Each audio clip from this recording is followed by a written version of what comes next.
ეს მარკეტები ვისია? ჩემია და შენია, ეს მარკეტები არის მონოპოლიები არის, მოდი ესე ვთქვათ, ხელისუფლების ან ხელისუფლებასთან ასოცირებული პირები. აი, როდესაც ჩვენ საუბრობდით ვაჭრულ მიდგომაზე, ანუ ვაჭრული მიდგომა რა არის? სახელმწიფო ვის ანიჭებს პრიორიტეტს? ვის უწყობს ხელს? აქ საუბარია ეს ამ შემთხვევაში ვაჭრებში ჩვენ გულისხმობთ თუნდაც ამ ქსელური მარკეტების მფლობელებს, ხო? რომელთა ნაწილი საერთოდ რაღაც მთავრობასთან პირდაპირ აფილირებულ უწყებებში არიან დასაქმებულები. იქიდან ლობირებენ თავის ბიზნესს. ჩვენ ხომ ვიცით რომ პარლამენტი მაგალითად საქართველოს პარლამენტი არის დიდართა კლუბი. სანდოის ჩვენს ქვეყანაში საკანონმდებლო ორგანო არ არსებობს. ჩვენს ქვეყანაში არსებობს დიდართა რაღაც კლუბი, სადაც დიდარი მილიონერები იმისთვის ცდილობენ შესვლას, რომ იქიდან მერე თავის ბიზნესს ხელი შეუწყონ, ცხადია იქ კორუფციული სქემებით, კარტერული გარიგებებით, ანუ იქ პარლამენტი, აბა მოდი ჩამოვთვალოთ პარლამენტარები ვინ არიან. ანუ რა ქონებას ფლობენ, მანამდე რა საქმიანობას ეწეოდნენ, ან გადაფორმებული სახით თავის ოჯახის წევრებზე, ახლაც რა საქმიანობას ეწევიან, რა კონკრეტულ სფეროს და ბიზნესს ლობირებენ. ყველა საქმოსანია. ყველა მან რეალურად ვინ არის აი პოლიტიკოსი მოწოდებით ერთი კაცი დამისახელი. ვინაიდან ჩვენ გვმართავენ ვაჭრები და ვაჭრული ინტერესია პრიორიტეტში, ესე იგი ვის ხარჯზე უნდა მოხდეს, ანუ ვინ უნდა დაზიანდეს? საზოგადოება უნდა დაზიანდეს, ხომ ასეა?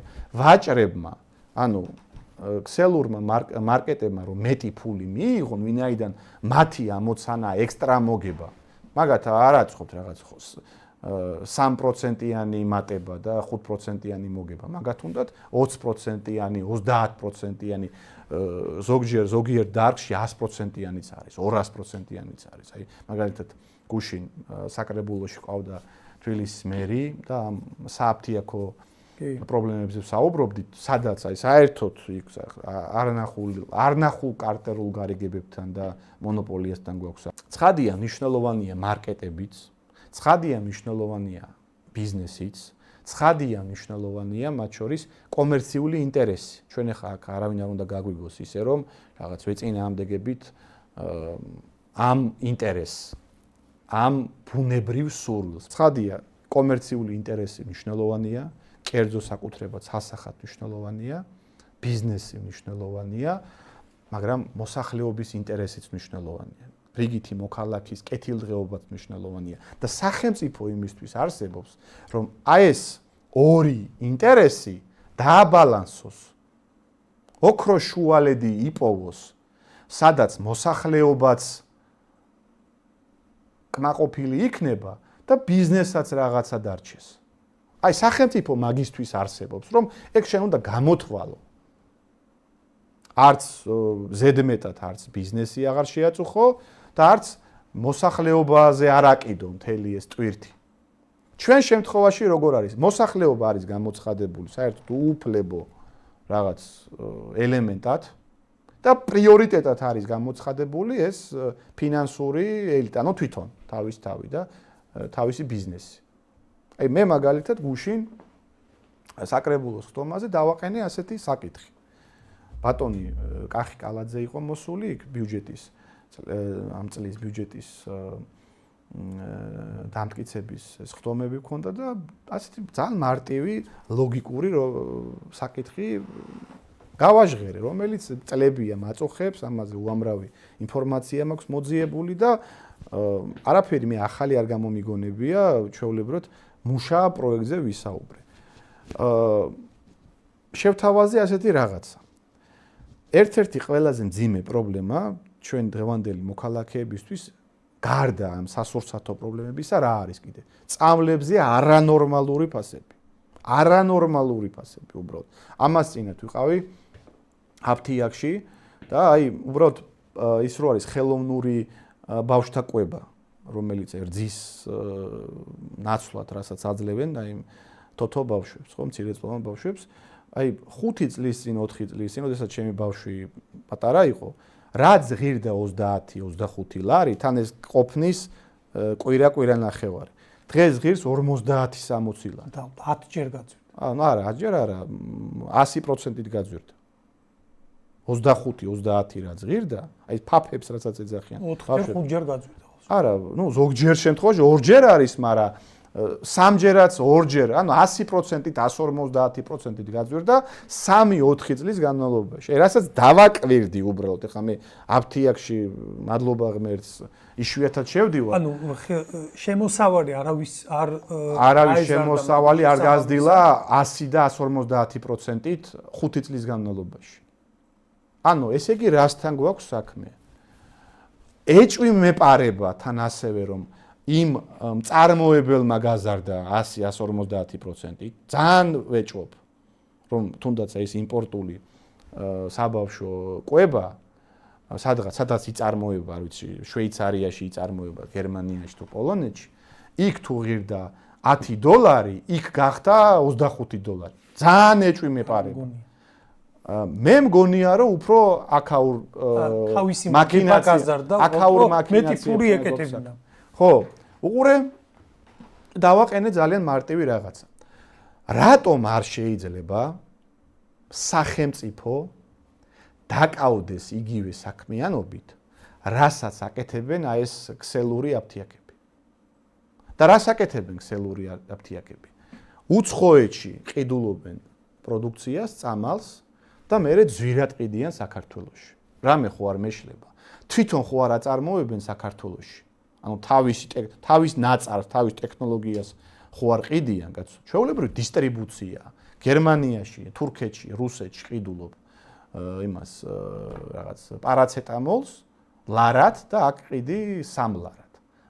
ლოჯისტიკა, დისტრიბუცია მეტი კი არაფერი და კიდევ იმაში საშუალო სტატისტიკურ თბილისის იმის გამზირზე შენობაში ქირაო ფარც. სადაც აფთიაქს ხსნი და ყავს იქ 5-6 თანამშრომელი, რომელსაც უხდი 700 ლარს. ანუ იმ ანაზღაურებასაც კარგს არ აძლევ იმ თანამშრომლებს.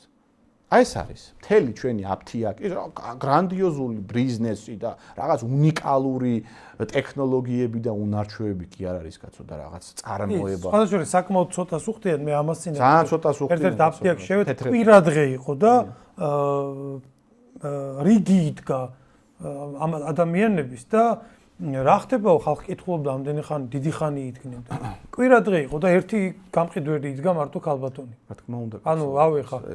ანუ რატო რომ მინიმალური დახარჯოს ან იმის საწყლებს ამ აფთიაქის მეპატრონეებს სამწუხაროდ აი წლის ბოლოს იმდენი თანხა მოგება არჩებათ, რომ აი რაღაც ნორმალური ანაზღაურება რო გადაუხადოს. ან პირად დღეს ერთი არის და მეორეც არა აქვს ჯაბა. იგივე არის იმებშიც. აი მაგალითად სპარში ხა ვიტყვი დაპირ. ან იგივე ორი ნაბიჯი ავიღოთ, ხო? სულ რიგებია ხოლმე, რატო? იმიტომ რომ ერთი მოლა გროშებზე ამუშავებენ, აი ნუ რაღაც არ არსებულ თანხებზე ამუშავებენ ხალხს, იმიტომ რომ ისიც არ არის ალტერნატივა და რაც არის იქ მუშაობს ხალხი. ამიტომაც ხალხი მათ შორის რო გარბის კაც ქვეყნიდან. და ნუ ადგილობრივი სახელმწიფო ვერ უზრუნველყოფს ღირსეულ ანაზღაურებას. აი შრომით უფლებებზე ხა ცოტა გადაუხვე, მაგრამ საერთოდ ლაპარაკი არ ამკო. ამაცინათ მე საუბრობოდა ერთ-ერთი დისტრიბუციაში მუშაობს ადამიანი ერთ-ერთ კომპანიაში და ეგ თითქმის ყველგან ხდება, შეიძლება ყველგან არა, მაგრამ ბევრგან ხდება, რომ დისტრიბუციაში რომ მუშაობენ, ჩვეულებრივად აფორმებ კონტრაქტს. მუშაობ ამდენი ხანი რა, პირობითად ვამბობ. დილის 6-დან შუა დღის 2 საათამდე გიწერია. ამ სამუშაო დროს რო რჩები, ბევრგან ხდება ეს, იმიტომ რომ არაერთმა მითხრა, ვინც დისტრიბუციაში მუშაობს. აი 2 საათზე ხო კონტრაქტში გიწერია, 2-ის მერე არ მუშაობ, ხო? რო რჩება 2, მერე კიდე ამუშავებენ 1-2 საათი და რო უთხარე კი, მაგრამ რო პრეტენზია გამოთქვა, რომ არა, ხო მორჩა, ხო მიწერია, ჩვეულებრივად გიშვები. მაშინ გეუბნები, მაშინ წადი. დადი და სხვა სამსახური იშო. ანუ, მოყურე. აი ეს თემა რო დავამთავრებ, საფთიაქო მუნიციპალური მე მოვისწრებ. ანუ ეს ფაქტია, რომ ხალხემ თითქოს ვერ გაიგო და როგორ რანაირად კი, მაგრამ და არ ვიცი ხა სპეციალურად ვერ გაიგო, არა და ძალიან მარტივ რაღაცას ხსნიდი, რა ყველამ გაიგო. მე მგონი ბოლოს თვითონაც გაიგო. საუბარი არის ძალიან მარტივ რაღაცას.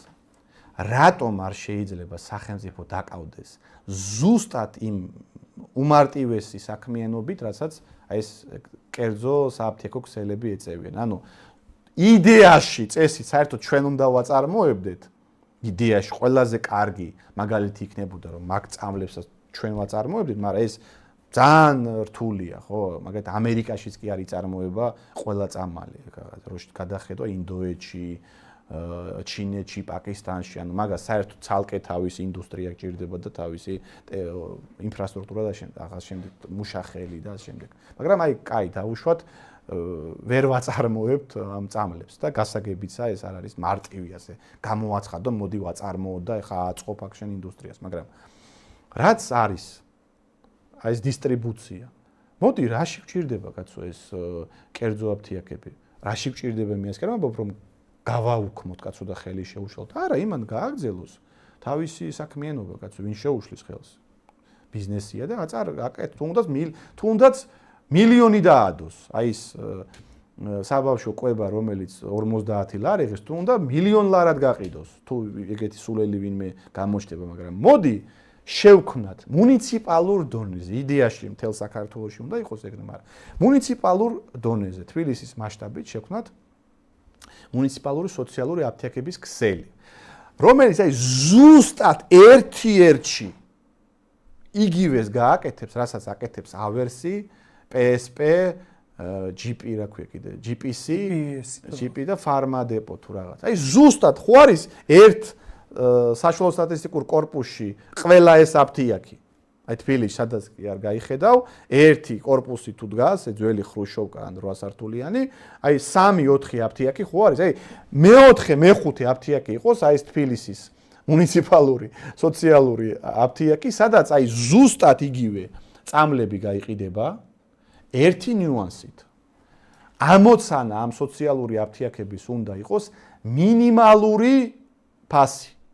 ცხადია, ჩვენ ახლა უფასოდ ვერ დაურიგებთ, იმიტომ რომ უფასო არაფერი არ არის ამ ქვეყნად, მაგრამ უბრალოდ მინიმალურ რენტაბელურობაზე რო იყოს ორიენტირებული. თუ წამალი ღირს მაგალითად 10 ლარი, ეს კონკრეტული სააფთიაქო ქსელი რომ შეინახოს, რამდენი უნდა გავაკეთოთ ფასნამატი, აი ეგ დავადოთ. და რენტაბელურობაზე წავა. ანუ თავის თავს შეინახავს და უფრო იაფად მიაწვდის მომხმარებელსაც ამ წამას. რატომ არ შეიძლება ეს გაკეთდეს? თან რაღაც რევოლუციურს და ექსპერიმენტს კი არ ვითხოვ, კაცო. შვედეთში 1971 წლიდან 2009 წლამდე მთელი ფარმაცევტული ეს ინდუსტრია იყო მხოლოდ სახელმწიფოსი. აფთიაქების ქსელი ყველა სახელმწიფოსი იყო.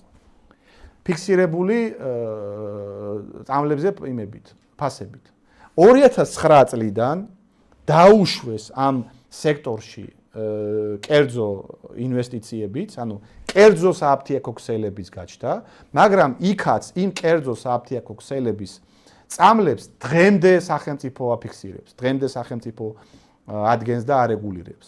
თუმცა ამის მიუხედავად 1/3 ბაზრის ამ ფარმაცევტული ბაზრის დღემდე სახელმწიფოსია. დღემდე არსებობს ის კერძო აფთიაქები და შვედეთი რა ცუდი სახელმწიფოა ამ კუთხით? შეიძლება შვედეთს თავისი პრობლემები აქვს კულტურული, იდეოლოგიური თვალსაზრისით, ეგ თვითონ გამოიწვიეს. მაგრამ ბიზნესის თავისუფლების კუთხით არ ამგონია რომ საქართველოს ყველანაირად მაგარი ქვეყანა. ანუ შვედეთში მიდის საქართველოსდან ხალხი საცხოვრებლად და არა პირიქით. შვედეთიდან საქართველოში გადმოსახლებული კაცი მე არ მინახია. უმძლავრესი ეკონომიკა ხა იმის ავტოინდუსტრია გინდა, რაშიც გინდა მაგარი ქვეყანა. აი ეს არის სოციალური სახელმწიფოს აი ფუნდამენტური მიდგომა. რაზეც კონსტიტუციაში გვიწერია, ეგეც უთხარი მე. კონსტიტუციის მეხუთე მუხლში ჩვენ პირდაპირ გვიწერია, რომ საქართველოს არის სოციალური სახელმწიფო. სოციალური სახელმწიფო რას ნიშნავს, იცი? ნიშნავს იმას, რომ თუ არჩევანი არის კერძო ინვესტიციასა და ბიზნესსა და მოსახლეობის ინტერესებს შორის, სახელმწიფომ ყოველთვის უნდა დაიჭიროს მოსახლეობის ინტერესებიდან მხარე.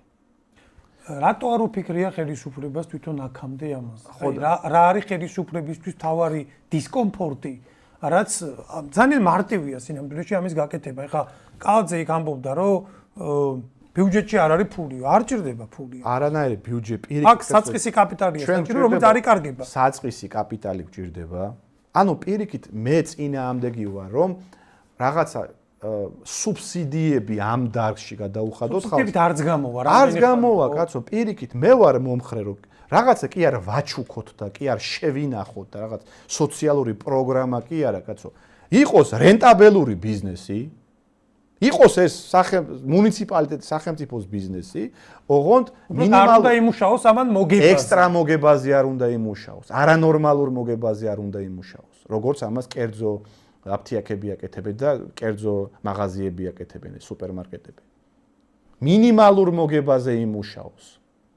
რატო ამის მენეჯმენტი შეუძლებელია? ეს იმდენად რთულია, რომ კალაძემ თქვა, რომ ცოტა ისე მოხდა ხურში, როგორ სახელმწიფო შევიდეს საფთიაქო ბიზნესში, რა თქმა უნდა, შევიდეს. რა პრობლემაა? სახელმწიფო უნდა აკეთოს ზუსტად იგივე, რასაც აკეთებს მაგალითად PSP, GPC. რა პრობლემაა? უბრალოდ GPC თუ და PSP და ეს მონოპოლისტები ავერსი თუ უგებენ სიტყვაზე ლარად ნაყიდ წამას 10 ლარად თუ ყიდიან, სახელმწიფო უნდა გაყიდოს 2 ლარად. ანუ უბრალოდ რენტაბელური იყოს ბიზნესი, მეტი არაფერი. ჩვენ რაზე ვსაუბრობთ, ეს ჯერთი ლოგიკურია, სულ რო შენ პრაქტიკული მაგალითი არ გქონდეს, აი სხვა ქვეყნების კონკრეტული გამოცდილება არ გიდევდეს გედოს მაგიდაზე, ისედაც ლოგიკურია ეს რაზეც ყვებით, ხო? ეს არ არის რთული, ეს არის კვანტური ფიზიკა, რომ ვერ გათვალო. უმარტივესი კერძო კომერციული ინტერესი ყოველთვის ორიენტირებულია ექსტრა მოგებაზე. ყოველთვის შენ რა შესაძლებლობას მისცემ იმის ფარგლებში იმოქმედებს. თუ შენ ეს შესაძლებლობები აღარ დაარეგულირე და მიეცი თავისუფლად მოქმედების ასპარეზი, ის ყველაფერს გააკეთებს იმისთვის, რომ მოსახლეობისგან მაქსიმალური მოგება მიიღოს. ეს არის კაპიტალის ბუნებრივი ინტერესი. არ იქნება ეგეთი პატიოსანი, ეგეთი რაღაცა ხალხზე ორიენტირებული ვიღაცა აფთიაქის მეპატრონე, რომელიც იტყვის, რომ ბიჭო, ეხლა ჩვენ კი გვაქვს შესაძლებლობა, რომ მაქსიმალური ფასები დავადოთ ამ წამლებს, მაგრამ მოდი არ ვქნათ რა, იმიტომ რომ ცოდვაა ეს ხალხი, ეს პენსიონერები, ეს მაინც ჩვენი ხალხია, ქართველები არიან, ხელი შეუწყოთ. ეგრე არავინ არ იფიქრებს.